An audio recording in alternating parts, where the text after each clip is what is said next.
الحمد لله رب العالمين والصلاة والسلام على سيد الأنبياء والمرسلين أما بعد فأعوذ بالله من الشيطان الرجيم بسم الله الرحمن الرحيم إن الله وملائكته يصلون على النبي يا أيها الذين آمنوا صلوا عليه وسلموا تسليما اللهم صل على سيدنا وشفينا وحبيبنا ومولانا محمد وبارك وسلم صلاة وسلاما عليك يا رسول الله صلى الله تعالى عليك وسلم. یہ یاسین شریف کی اخیر کی آیات ہیں.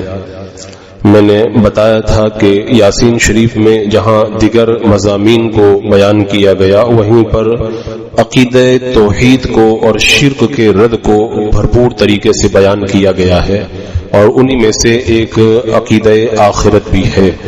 تو ان آیات میں اب اللہ تبارک و تعالی اپنی مخلوق پر جو اس نے انعامات فرمائے ہیں ان انعامات کا ذکر کرتا ہے. یعنی اللہ تبارک و تعالی نے مویشیوں کو انسانوں کے تابع کر دیا. آپ دیکھیں بڑا مضبوط اور بڑے جسم والا بیل انسان اس سے ہل چلواتا ہے. دیکھا جائے تو یہ بات سمجھ میں نہیں آتی اتنی طاقت والا جانور ایک کمزور انسان کے سامنے کیوں اس قدر جھک جاتا ہے. کنویں پر رہٹ چلواتا ہے, لمبے چوڑے اونٹوں کی ناکوں میں نکیل ڈال دیتا ہے. اتنی طاقت انسان کو کس نے عطا کی ہے؟ مضبوط اور توانا گھوڑوں کے منہ میں لگام ڈال دیتا ہے. یہ طاقت کس نے دی ہے؟ گایوں بھینسوں اور بکریوں سے دودھ نکال لیتا ہے اور ان کو ذبح کر کے ان کا گوشت کھاتا ہے. ان کے جسموں سے جو اون نکلتا ہے اس سے گرم کپڑے تیار کرتا ہے. تو یہ ساری چیزیں کون عطا کرتا ہے؟ تو رب نے اسی کو یہاں پر ذکر فرمایا, اولم يروا انا خلقنا لهم مما عملت ايدينا انعاما فهم لها مالكون. اور کیا انہوں نے نہ دیکھا کہ ہم نے اپنے ہاتھ کے بنائے ہوئے چوپائے ان کے لیے پیدا کیے تو یہ ان کے مالک ہیں. یہ جو آج بڑے بڑے جانور ہمارے سامنے ناچتے ہوئے نظر آتے ہیں اس میں ہمارا کمال نہیں ہے. اللہ تعالیٰ فرماتا وَذَلَّلْنَاهَا لَهُمْ, اور انہیں ان کے لیے نرم کر دیا. یہ جو جانور ہمارا کہنا مان رہے ہیں یہ اللہ نے ہمارے لیے ان کو نرم کر دیا ہے. فَمِنْهَا رَكُوبُهُمْ, تو کسی پر سوار ہوتے, وَمِنْهَا يَأْكُلُونَ, اور کسی کو کھاتے. یعنی آپ دیکھیں ان ساری چیزوں سے بندہ نعمتیں اٹھاتا ہے, ان کی کھالوں سے, بالوں سے, دودھ سے اور دودھ سے بننے والی چیزوں سے فائدہ اٹھاتا ہے. اور پھر فرمایا وَلَهُمْ فِيهَا مَنَافِعُ وَمَشَارِبُ أَفَلَا يَشْكُرُونَ, اور ان کے لیے ان میں کئی طرح کے نفعے اور پینے کی چیزیں ہیں, کیا وہ شکر نہ کریں گے؟ تو یہ اللہ نے اتنی نعمتیں دی لیکن ہوا کیا؟ وَاتَّخَذُوا مِن دُونِ اللَّهِ آلِهَةً لَعَلَّهُمْ يُنصَرُونَ, اور انہوں نے اللہ کے سوا خدا ٹھہرا لیے کہ شاید ان کی مدد ہو. یعنی رزق تو اللہ دے رہا ہے, اس کے دسترخوان سے بندے کھا رہے ہیں, اور جب عبادت کی بات آتی ہے تو پوجا معاذ اللہ پتھروں کی کرتے ہوئے نظر آتے ہیں. تو یہ عقل مند کا کام نہیں ہے. اور رب نے بتا دیا کہ ان کافروں نے اللہ تبارک و تعالیٰ کی ان عظیم نعمتوں کو بھلا کر کے بتوں کی پوجا شروع کر دی اور کہنے لگے کہ پچھلے زمانے کے جو نیک بندے تھے یہ تو ان کی صورتیں ہیں, ہم تو ان اللہ کے نیک بندوں کی پوجا کر رہے ہیں. حالانکہ اللہ تعالیٰ نے یہ نہیں فرمایا کہ ان کی پوجا کرو, اور ان اللہ کے نیک بندوں نے بھی کبھی نہیں کہا کہ آپ لوگ ہماری پوجا کرو. رب نے بتا دیا کہ یہ تمہارے ہاتھوں کے بنائے ہوئے بت ہیں. لا يستطيعون نصرهم وهم لهم جند محضرون, وہ ان کی مدد نہیں کر سکتے اور وہ ان کے لشکر سب گرفتار حاضر آئیں گے. یعنی اپنے ہاتھوں سے جو بت تم نے بنائے ہیں یہ کچھ بھی کرنے کی طاقت نہیں رکھتے. تم ان کے سامنے جا کے چڑھاوے چڑھاتے ہو, یہ کرتے ہو, منتیں مانتے ہو, پرشاد لے کر کے جاتے ہو, ان کو پتا بھی نہیں ہے کہ تم کیا کر رہے ہو, وہ بالکل اس سے بے خبر ہے. تو یہاں پر کفار کی اس غلط فکر کا بھرپور طریقے سے رد کیا گیا. اب اس کے بعد میں آپ دیکھیں وہ کافر اعلان نبوت پر اور دین کی دعوت دینے پر میرے آقا علیہ السلام کو ستاتے تھے, تو رب نے فرمایا فلا يحزنك قولهم انا نعلم ما يسرون وما يعلنون, تو تم ان کی بات کا غم نہ کرو, بے شک ہم جانتے ہیں جو وہ چھپاتے ہیں اور ظاہر کرتے ہیں. یعنی رب نے بتا دیا کہ اے محبوب یہ میرے ساتھ میں شریک ٹھہرا رہے, میں نے اتنی بڑی بڑی ان کو نعمتیں دی, رزق دیا, حسن دیا, مال دیا, اولاد دی, سانسیں ان کی جاری ہے میرے کرم سے, اتنا میں نے دیا اس کے باوجود بھی یہ جب میرا انکار کر رہے ہیں تو محبوب پھر اگر تیرا یہ انکار کر رہے ہیں تو تمہیں غم زدہ ہونے کی ضرورت نہیں ہے. یعنی اللہ نے اپنے حبیب کی تسلی کے لیے آیتوں کو نازل فرمایا اور بتایا انا نعلم ما یسرون ما یعلنون، بے شک ہم جانتے ہیں جو وہ چھپاتے ہیں اور ظاہر کرتے ہیں. یعنی رب نے بتا دیا یہ جو کچھ کر رہے ہیں اللہ کو سب معلوم ہے. اللہ تعالیٰ ان کو پوری سزا دے گا، وقت آئے گا تو اللہ ان کو پوری سزا دے گا. اب اس کے بعد میں کفار کی وہ کچ فکری. اصل میں یہ جو مرنے کے بعد دوبارہ زندہ ہونے کی آیتیں ہیں آپ لوگوں نے دیکھا ہوگا بار بار یہ آیتیں آ رہی ہیں. اس کی وجہ یہ ہے، یہ بڑا بنیادی عقیدہ ہے اور آج جو مسلمانوں کا طبقہ کالج میں پڑھ رہا ہے اور دینی تعلیم انہوں نے نہیں پائی، کبھی مدرسے میں نہیں آئے، میں دیکھ رہا ہوں ایسے کالج کے اسٹوڈنٹ کے اندر یہ فکر پیدا ہو رہی ہے کہ دنیا میں جو کرنا ہے وہ کر لو، مرنے کے بعد کیا ہوتا ہے یہ کس نے دیکھا ہے. یہ مسلمان بچوں میں یہ فکر پیدا ہو رہی ہے. تو ان آیتوں کو بار بار سننا چاہیے. اس کو قرآن میں بار بار ریپیٹ کیا گیا الگ الگ طریقے سے تاکہ بندے کا یہ عقیدہ اور یہ عقیدہ اگر مضبوط ہو گیا تو بندہ آج نہیں تو کل سدھر جائے گا، اور اگر یہ عقیدہ کمزور ہو گیا تو اس کے بعد میں اس کو کوئی نہیں سدھار سکتا ہے. اس کی میں نے کئی مثالیں بتائی. اس طرح کے کالج کے اسٹوڈنٹ چاہے وہ لڑکے ہو یا لڑکیاں جو غیروں کے ساتھ میں فرار ہوئے اور جب ان کو پکڑ کر کے لایا گیا تو انہوں نے اس طرح کی باتیں کی ہیں کہ مرنے کے بعد کیا ہوتا ہے. تو اللہ تعالیٰ ارشاد فرماتا ہے اولم یر الانسان انا خلقناہ من نطفۃ فاذا هو خصیم مبین، اور کیا آدمی نے نہ دیکھا کہ ہم نے اسے پانی کی بوند سے بنایا جبھی وہ صریح جھگڑالو ہے. صریح جھگڑالو ہے. کیا کہتا ہے وہ وضرب لنا مثلا ونسی خلقه قال من يحيي العظام وهي رمیم، اور ہماری کہاوت کہتا ہے اپنی پیدائش بھول جاتا ہے. بولا ایسا کون ہے کہ ہڈیوں کو زندہ کرے جب وہ بالکل گل گئی. یعنی ان کی فکر دیکھو. یہ آیت کریمہ کس موقع پہ نازل ہوئی تھی؟ حضرت عبداللہ بن عباس کہتے ہیں عاص بن وائل اللہ کے رسول علیہ السلام کے پاس میں ایک ہڈی لے کے آیا اور کہنے لگا محمد صلی اللہ علیہ وسلم کیا اللہ تبارک و تعالیٰ اس ہڈی کو بوسیدہ ہونے کے بعد پھر اٹھائے گا؟ آپ نے فرمایا ہاں، اللہ تعالیٰ اس ہڈی کو اٹھائے گا، تجھ کو موت دے گا، پھر تجھ کو زندہ کرے گا، پھر جہنم میں داخل کرے گا. تو حضرت عبداللہ بن عباس نے پھر اسی آیت کریمہ کو پڑھا. یہ آیت کریمہ نازل ہوئی. اور ایک روایت میں یہ آیا ہے کہ ابی بن خلف میرے آقا علیہ السلام کے پاس میں ایک بوسیدہ ہڈی لا کے کہنے لگا کہ آپ ہمیں اس سے ڈراتے ہیں جب یہ ہڈیاں گل جائیں گی تو کیا ہم کو دوبارہ نئی زندگی ملے گی؟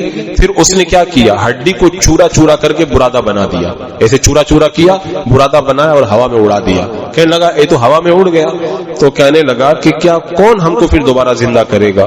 تو اللہ کے رسول علیہ السلام نے فرمایا ہاں، اللہ تعالیٰ تجھ کو موت دے گا، پھر تجھ کو زندہ کرے گا، پھر تجھ کو جہنم میں ڈالے گا.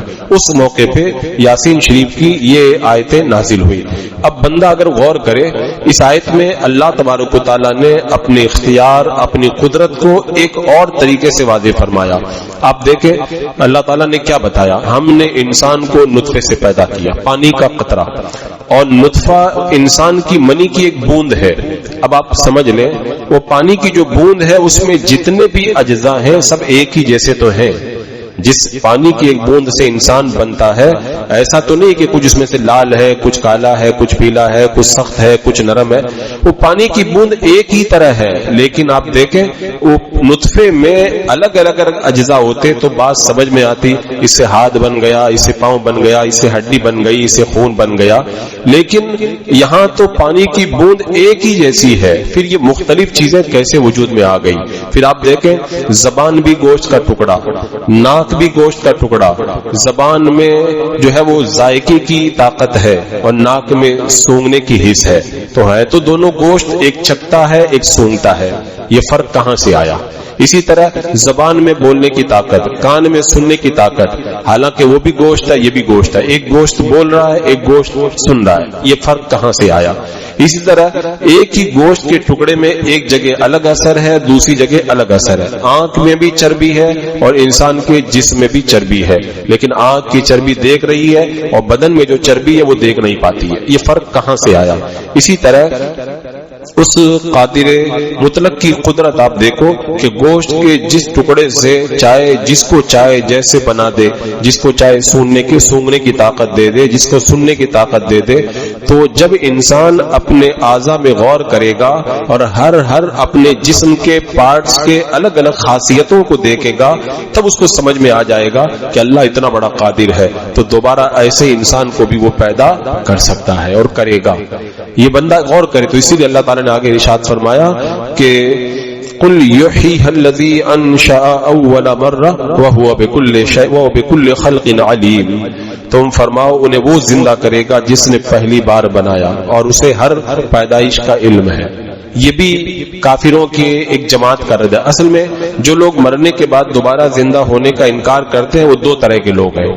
ایک جماعت وہ ہے جو بغیر کسی دلیل کے محض انسان کے مرنے کے بعد دوبارہ زندہ ہونے کو بہت دور سمجھتے ہیں، اور کچھ لوگ وہ ہیں وہ یہ کہتے ہیں کہ جب انسان مر جائے گا، گوشت گل جائے گا، ہڈیاں بوسیدہ ہو جائیں گی اور پھر ایک دوسرے میں خلط مرت ہو جائے گا، پتہ کیسے چلے گا کہ کون سا جوڑ کدھر تھا، کون سا حصہ کس کا تھا، پھر اللہ تعالیٰ اس کو کیسے دوبارہ زندہ کرے گا. تو اس آیت کریمہ میں اللہ تعالیٰ نے ان کا رد کیا اور بتا دیا اے محبوب ان سے کہہ دو کہ جب اجزاء آپس میں مل جائیں گے اور تم کہتے ہو پھر کیسے بنیں گے، فرمایا وہ بکل خلق علیم، وہ ہر پیدائش کا علم رکھتا ہے. جس کو علم نہ ہو وہ الگ الگ نہیں کر سکتا. جو اللہ تو سب کچھ جانتا ہے تو سارے ذرات کو جمع کرے گا، سب کو جانتا ہے کون سا ذرہ کس کا جز ہے. اللہ تعالیٰ سب کو اس کے بعد میں اسی انداز کے اندر پیدا فرمائے گا. اور اس کے بعد میں اللہ نے ایک بہت بڑی نشانی بیان فرمائی. آج بھی اگر کوئی خدا کی قدرت کا انکار کرنے والا اس نشانی کو پڑھے تو سمجھ جائے گا. اللہ تعالیٰ فرماتا ہے الذی جعل لکم من الشجر الاخضر نارا فاذا انتم منہ توقدون، جس نے تمہارے لیے ہرے پیڑ میں سے آگ پیدا کی جبھی تم اس سے سلگاتے ہو. یہ اللہ کی کتنی بڑی قدرت کی نشانی آپ دیکھیں کہ پانی آگ کو بجھا دیتا ہے اور آگ کی حرارت پانی کو بخارات بنا کر کے اڑا دیتی ہے. پانی اور آگ دونوں کی آپس میں بنتی نہیں ہے، لیکن اللہ تبارک و تعالیٰ نے ایک ایسا درخت عرب میں پیدا کیا جو بالکل ہرا بھرا، اور اس دو درخت تھے، ان دونوں درختوں کی شاخوں کو توڑ لیتے تھے اور وہ اتنا گیلا ہوتا تھا اس سے پانی ٹپکتا تھا اور ایک دوسرے سے اس کو رگڑتے تھے تو آگ نکلتی تھی. تو آگ اور پانی کا تو کوئی میل نہیں ہے، اس کے باوجود بھی اللہ نے ایسا درخت پیدا کیا کہ ان دونوں درختوں کی شاخوں کو اگر توڑ کر کے آپس میں رگڑ دیا جائے تو اس قادر مطلق کی یہ نشانی نگاہوں کے سامنے آتی ہے کہ ایک دوسرے کا دشمن ہونے کے باوجود بھی وہ آگ اس پانی سے جلتی ہوئی نظر آتی ہے درخت کی شاخوں سے. تو فرمایا کہ تم اس کے اوپر غور نہیں کرتے. اللہ تعالیٰ نے بار بار اپنی قدرت کی نشانیوں کو بتا کر کے انسانوں کو ہوشیار کیا اور پھر آخر کے اندر ارشاد فرمایا اولیس الذی خلق السماوات والارض بقادر علی ان یخلق مثلهم بلا وهو الخلاق العلیم. اور کیا وہ جس نے آسمان اور زمین بنائے ان جیسے اور نہیں بنا سکتا؟ کیوں نہیں؟ اور وہی بڑا پیدا کرنے والا سب کچھ جانتا ہے. یعنی اللہ تبارک و تعالیٰ نے فرمایا کہ تم دیکھو تو صحیح کہ جس نے آسمانوں اور زمین کو پیدا کیا، اتنا بڑا آسمان اتنی بڑی زمین جس نے پیدا کر دی، تو تمہارے جیسے چھوٹے موٹے انسان کو پیدا کرنا کیا اس کے لیے مشکل ہے؟ فرمایا کیوں نہیں. جب آسمانوں اور زمین کو پیدا کر سکتا ہے تو اللہ تبارک و تعالیٰ تمہیں بھی پیدا کر دے. خود ہی بتایا کیوں نہیں، وہ ضرور انسانوں کو دوبارہ پیدا فرمائے گا. اور اس کے بعد میں فرمایا انما امرہ اذا اراد شیئا ان یقول له کن فیکون. اس کا کام تو یہی ہے کہ جب کسی چیز کو چاہے تو اسے فرمائے ہو جا، وہ فوراً ہو جاتی ہے. یعنی ایسا نہیں کہ ہماری طرح کوئی میٹیریل بنانا پڑے، یہ کرنا پڑے، وہ کرنا پڑے. بس اللہ تبارک و تعالیٰ تو فرماتا ہے کسی بھی چیز کے جب بنانے کا ارادہ کرتا اس سے اتنا فرماتا ہو جا، وہ ہو جاتی ہے. آسمانوں سے فرمایا آسمان بن گئے، زمینیں بن گئی، چاند سورج بن گئے. اللہ تعالیٰ ہر چیز کا مالک ہے، ہر چیز اس کے قبضے میں ہے، اس کے تصرف میں ہے. یہ آیت کریمہ بندوں کے لیے، نیک لوگوں کے لیے بشارت ہے اور برے لوگوں کے لیے بہت بڑے عذاب کی وعید ہے. اللہ تعالیٰ جب کسی چیز کا ارادہ کرتا ہے تو اس کو بنا دیتا. فرمایا فسبحان الذی بیدہ ملکوت کل شیء والیہ ترجعون. تو پاکی ہے اسے جس کے ہاتھ ہر چیز کا قبضہ ہے اور اسی کی طرف پھیرے جاؤ گے. یعنی آج بندہ اگر یہ سمجھتا ہے کہ یہ کیسے ہو جائے گا وہ کیسے ہو جائے گا, وہ اپنے اوپر قیاس نہ کرے.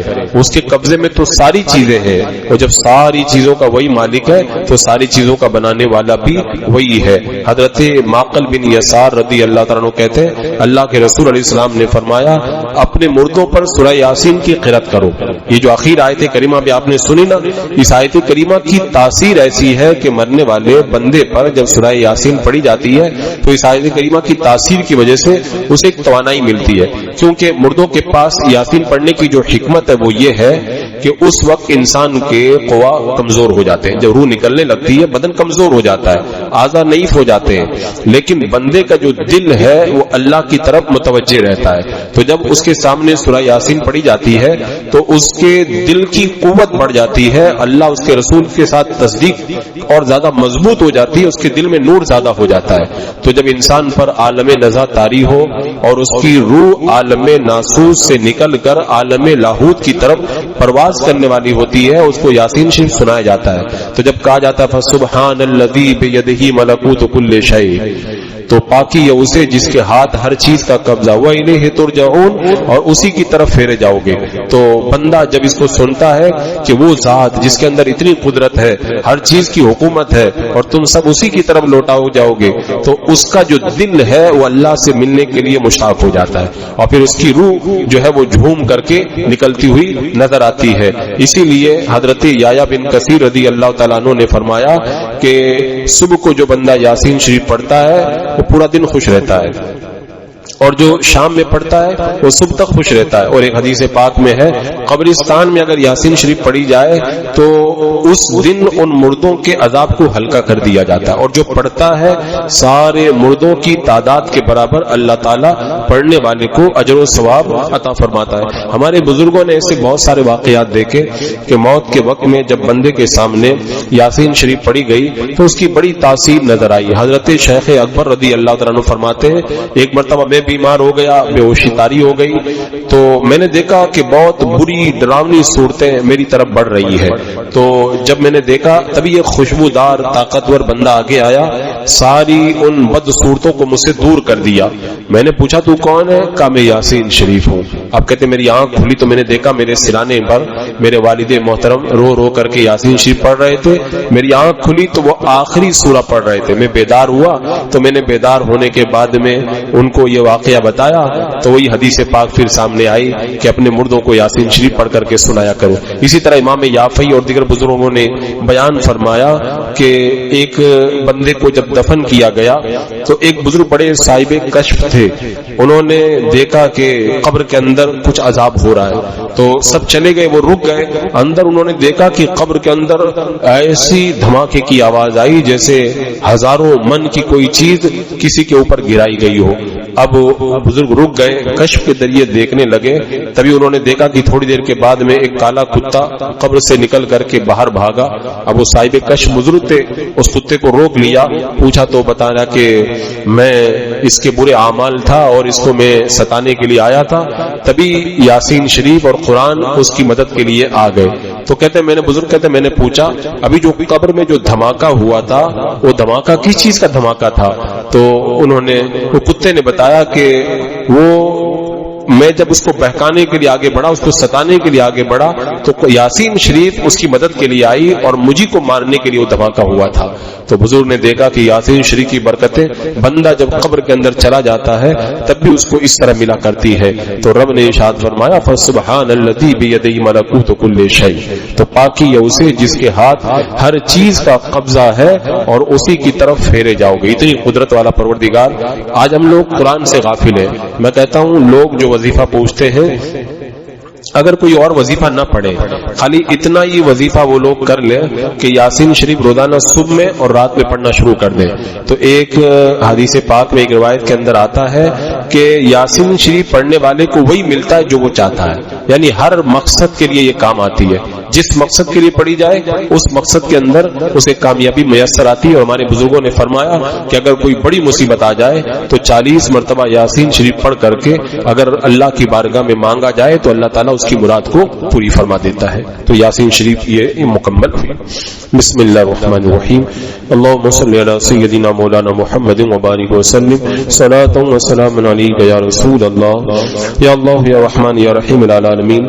اپنے محبوب کریم صلی اللہ علیہ وسلم کے صدقے میں قرآن کی برکتوں سے مولا ہم تمام کو مالا مال فرما دے. اے اللہ نزول قرآن کے مہینے میں خوب مولا دل لگا کر اخلاص کے ساتھ کثرت سے قرآن کی تلاوت کی توفیق عطا فرما.